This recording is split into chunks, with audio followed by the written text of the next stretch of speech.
következő, szintén a mohás fajtából.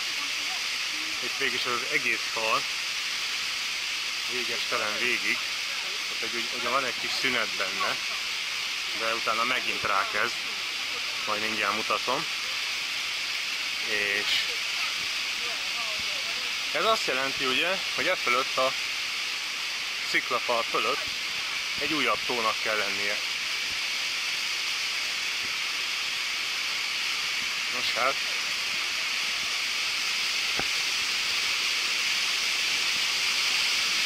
ugye az előbb volt a Veliki, nem mondom ki, mert ez meg a Máli, azaz a kisebb, ez csak 18 méter, tehát ez a kis tesó, de ez se kevésbé látványos. És mint ahogy azt már említettem, ott is, és itt arrébb is folytatódik, kérem szépen.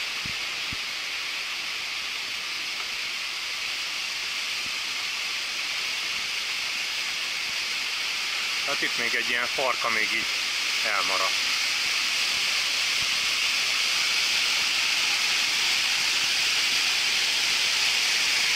Nos, ez meg ilyen. Egészen odáig tart. Hát, hogyha jól emlékszem, le is lehet mászni egy kicsit az útról, majd ezt meg is fogom tenni, még ha nem is szabályos, és onnan lesz egy ilyen visszatekintés. Ha már egyszer tilos, akkor biztos, hogy lemászunk az útról, ugyanis innen sokkal jobban látszik minden. Hát az előbb ott, ahol azok mozognak, ott jöttünk végig, itt egy ilyen félkörben, és onnan filmeztem a vízesést, most pedig itt van. Ez a nagyon hasonlít a Három királyokra, itt is mögé lehetne menni elviekben. És a horvátok ezt egyéb iránt külön vízesésnek könyvelik el, tehát ezért van ilyen sok vízesés, de én szerintem igazából ez része ennek az egész rendszernek, ami egész odáig a sarokig, sőt még azon túl is tart. Itt pedig az látszik prímán, ugye ez a pallódeszka, ez teljesen új, tehát itt folyamatosan karban van tartva azért az út, mondjuk amennyi belépőt szednek, nem is csodálom, hogy van ilyesmire pénz. Viszont legalább így tudjuk, hogy jó dolgokra költik. Na most itt eltávolodtunk megint 10 métert, és kérem szépen ne bántsanak, de megint vízesés van, a vízesés következik. Igazából valószínűleg ez mindig ugyanabból a tóból jön, mint az előbbiek. Kicsit közben, hogy mindig megyünk fölfele, úgyhogy egyre kisebbek és kisebbek, de nyilván az a tó szűrődik át ide, ami ott van fönt. Itt az Ezüst tó, illetve ez a Galovac tó. De ezt az Ezüst tót ezt azért hoztam ilyen kinkeservesen elő, ugyanis bizonyos Winnetous filmeket ezen a helyen forgattak, és föl is tűnnek benne a plitvicei tavak.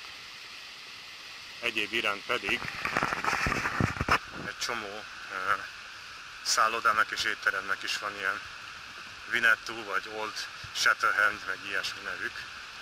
Úgyhogy ez azért van, mert azt hiszem 60-as években itt forgatták ténylegesen valamelyik filmet Gojko Mitić-sel, mint Winnetouval.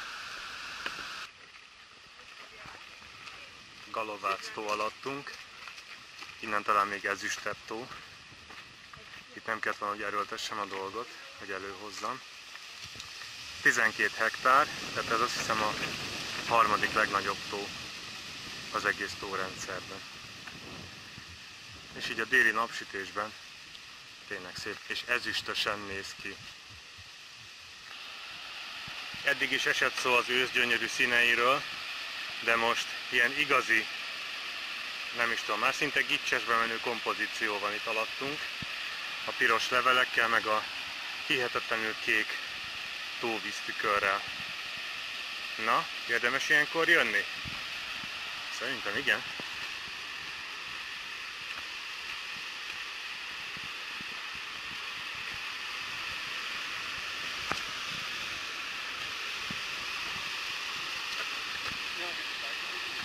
Egyébként most egy ideje nem volt vízesés, jöttünk egy olyan kilométert körülbelül, minden vízesések nélkül. Viszont itt, nem messze a láthatáron, ugye megint kezdődik egy ilyen hatalmas vízesés sor, ugye ott van már egy, meg még egy, és ott a távolban, próbálok így árnyékolni a kamerán, ott pedig még legalább vagy 6 darab.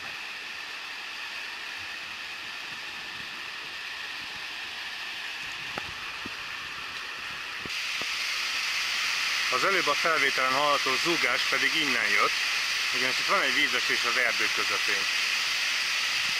Mégpedig, hogyha mondjuk összeadjuk a két szint közötti különbséget, akkor nem is kicsi, szerintem megvan legalább 20 méter, és ez még csak így nevesítve sem nagyon van. Legalábbis névtáblát nem látok itt, lehet, hogy majd ez ott a sarkon lesz. Minden esetre, hát nem tudom, egyedülálló, valószínűleg igen. Mármint a vízesés az nem áll egyedül, mert egy csomó ilyen kis sugárban ömlik le, de a látvány az egészen biztos. A vízesés pedig ugye azt jelentette, hogy fölötte megint tó van, mégpedig a kis tó, azaz Malo Jezero. És ez azt jelenti, hogy még 3 kis tó van, és utána a legnagyobb, utolsó következik. Tehát már viszonylag sokat haladtunk. Most az előbb azt mondtam, hogy ez az erdei vízesés ilyen egyedülálló dolog, de hát úgy látszik, hogy nem. Ugyanis itt a következő, ami félig meddig beszorult oda az út alá, de minden esetre ez is az erdőben zúg.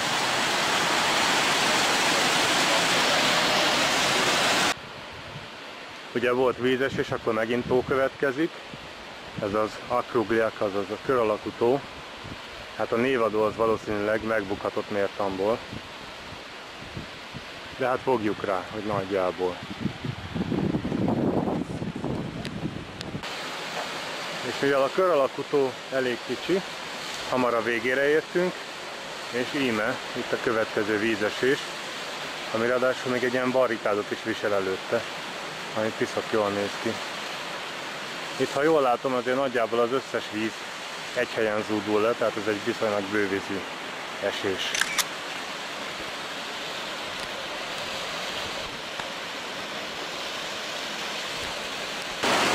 Most bár ez teljesen szigorúan tilos, azért én kiolvatoskodtam ide az előbb mutatott vízesés szélére. Így néz ki. Ezúttal közelről, és itt vele szembe pedig ez a hatalmas mésztufagát, ami nem tudott összezáródni, hogy egy ilyen kicsi tavat alkosson, hanem csak ilyen dirib darabban maradt.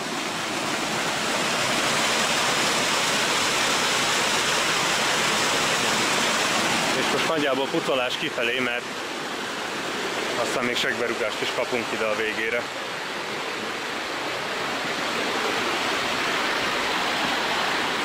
Ott az a turista, aki megvetően néz minket, hogy mire merészkedünk itt.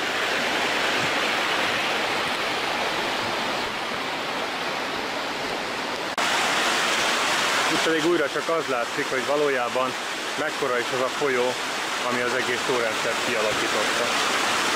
Hát szóval ennyi az egész.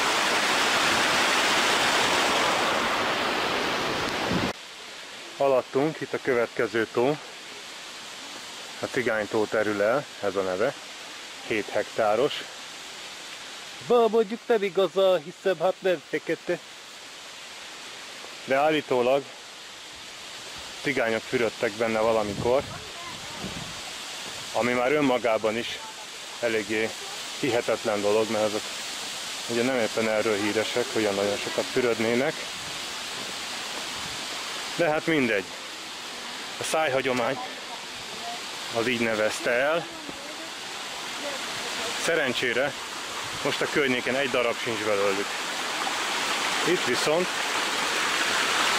egy nagyon fain kis vízesés van. Igen. mégpedig itt haladtunk. Ez se kicsi éppen, és alatt a rendes mélység van.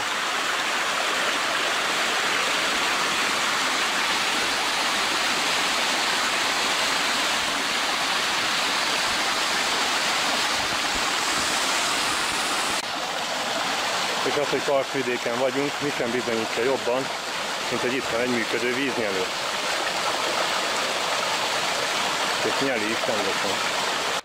Nos hát, kedves nézőink, több vízesés nem lesz, ugyanis elértünk ide a legutolsó tóhoz.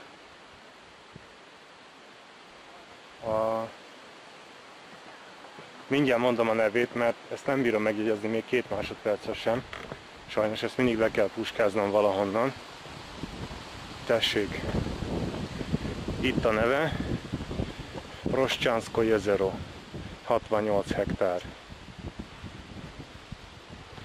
És ez a legfelső tó, 637 méteren van, míg a legalsó körülbelül 500 méteren, 500 valahány méteren, és ezt a szintkülönbséget elsiplétik itt a vízesések, és alakítják ki az egész tórendszert.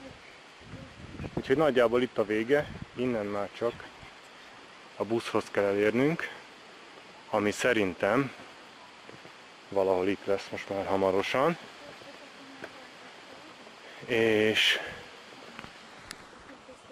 innen már csak annyi van, hogy összegezzem majd a túrát. Egyébként legutóbb, mikor itt voltunk, akkor zuhogott az eső, és ezt az utolsó néhány kilométert már futva tettük meg, nem is láttunk szinte semmit, csak azt, hogy minél gyorsabban elérjük a buszt. Szerencsére ma ilyen tündöklően kék az ég, úgyhogy ezúttal minden rendben volt.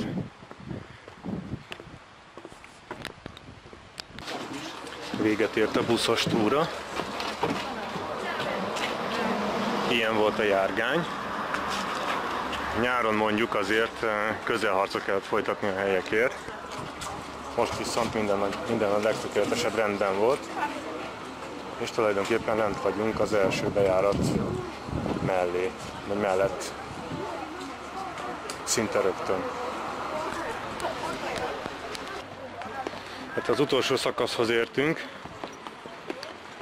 Innen már csak annyi van hátra, hogy visszaérünk a bejárathoz, illetve még fogok itt mutatni valami érdekeset, egy kicsit arrébb. És persze lesz még egy-két jó kilátópont, ahonnan rá lehet látni a nagy vízesésre, illetve az alsó tavak némelyikére.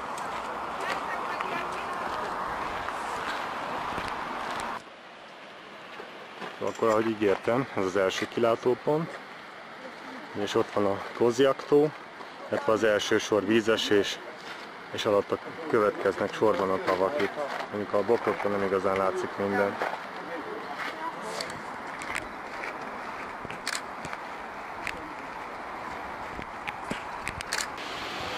És itt az előbbi nagy kékségnek a folytatása, és ez sem kevésbé kék. Fantasztikus, hogy ott a sziklafal találkozik a vízfelülettel. És alattunk itt vezet el az út, amin még kora reggel jártunk. Talán innen egy kicsit úgy evidensebb lesz, tehát itt. Ott is van egy ilyen kis kilátó pont, ott is sokan áldogálnak.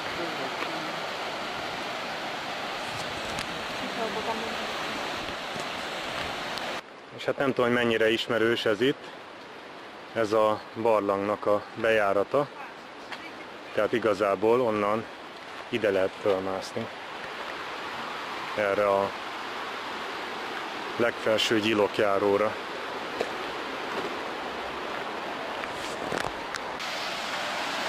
És szerintem ez is megér itt egy felvételt. Ugye itt alattunk van a barlangba a bejárat, így, ott az a kis csomópont a vízesésekkel, illetve az útnak a szalagja, hogy itt végig kigyózik a tavak között. Itt pedig látszik, hogy az autók itt elmennek. Ez az egyik főút a park mellett, és igazából itt be lehet lógni, de ezt nem én mondtam. Persze akkor ugye nincs hajókirándulás, de igazából, hogyha valaki elég sportos, akkor a tó mellett is végig tudja futni azt a 1,5 kilométert. És ugyan egy élménnyel szegényebb lesz, viszont körülbelül egy olyan 5000 forinttal gazdagabb marad. Hát mindenki döntse el.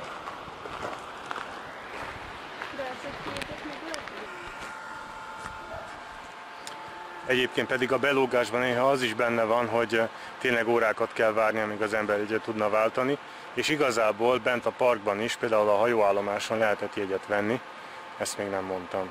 Nos, a túra összegzése következik, 20 kilométert mentünk, ezt 4 óra alatt teljesítettük, ami nagyon jól hangzana, csak ebben benne volt a buszozás is. Tehát az egész nagyon-nagyon jól van szervezve, ugye a visszaút az már nem olyan látványos, illetve pont ugyanazt a vonalat kéne követni, amin jöttünk. Éppen ezért bevezették ezt a buszos részt, ez így teljesen jó, és én szerintem legalábbis a túra árérték arányban kiváló, és mindenkinek csak ajánlani tudom.